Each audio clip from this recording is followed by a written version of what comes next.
Mirë se erdhët të dashur shqiptarë në Letra Trofej, jam Diana dhe do bëjmë leximin e radhës për ju.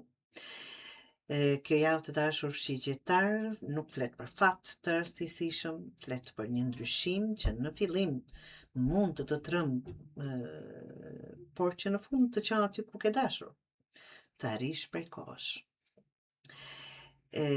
Nëse vazhdon të mbash gjallë diçka që ka mbaruar ciklin e vet, do të humbasesh energjinë për mundësi të reja. Kjo është java ku duhet të zgjedhësh, do të mbetesh i lidhur me të shkuarën apo do t'i hapësh rrugë asaj që po vjen. Leximi juaj hapet me asin e shkopive. Kjo është letra e fillimeve të reja. Mund të jetë një ide, një ofertë, një punë, një njohje, ose një projekt që të zgjon përsëri entuziazmin e shigjetari. Por kjo letër nuk premton sukses vetëm sepse u shfaq. Ajo të jep një mundësi. Nëse nuk vepron tani, dikush tjetër mund ta shfrytëzojë atë vend. Letra e dekës, disa njerëz kjo letër i frikson, nga kjo letër pa arsye ta them kështu. E nuk flet për fund fizik, por për fundin e një etape. Një zakon, një marrëdhënie, një mënyrë të menduar, ose një situatë që nuk ka më vend në jetën tënde.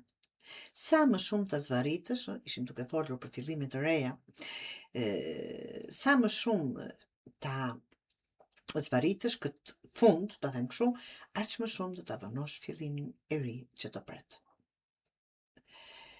5 të monedhës, sepse këtu jemi sot. Shikoj.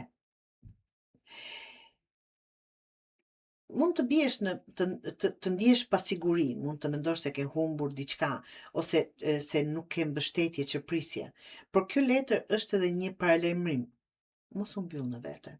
Është një kafaz këtu, ëh? Nëse ke nevojë për ndihmë, kërkoje. Nëse të ofrohet një mundësi, mos e refuzo nga krenaria apo nga mosbesimi. 8 të monedhës.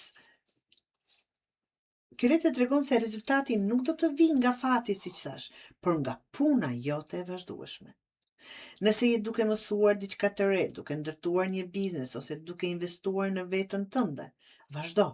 Edhe nëse për momentin ndoshta nuk janë gjërat duke ecur ngadalë, nuk je duke i parë gjërat që po sjellin sukses, je duke ndërtuar diçka që do të zgjas.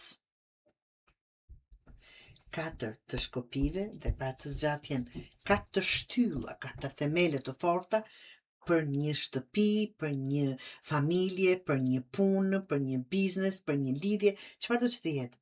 Kjo është letra e stabilitetit dhe festimit. Mund të marrësh një lajm të mirë për shtëpinë, familjen, punën ose një arritje personale.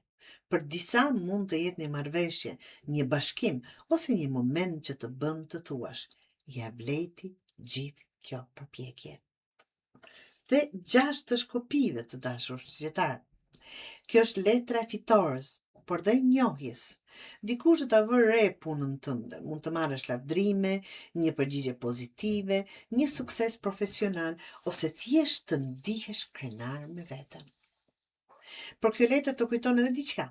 Mos u ndal sapo të fitosh një betejë. Përdore këtë fitore si shtys për hapin tjetër.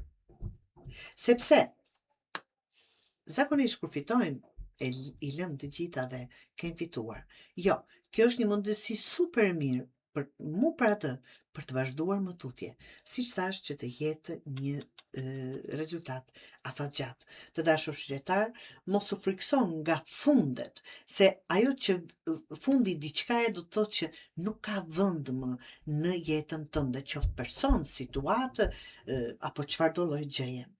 Jo çdo gjë që largohet është humbje. Kjo javë të kërkon të mbyllësh një kapitull, të pranosh një periudhë të shkurtër, ndoshta pa sigurie, dhe të përqendrohesh tek puna jote. Nëse bën këtë, java do të mbyllet me sukses, stabilitet dhe me ndjesinë se më në fund ke hyrë në drejtimin e duhur, shqiptar.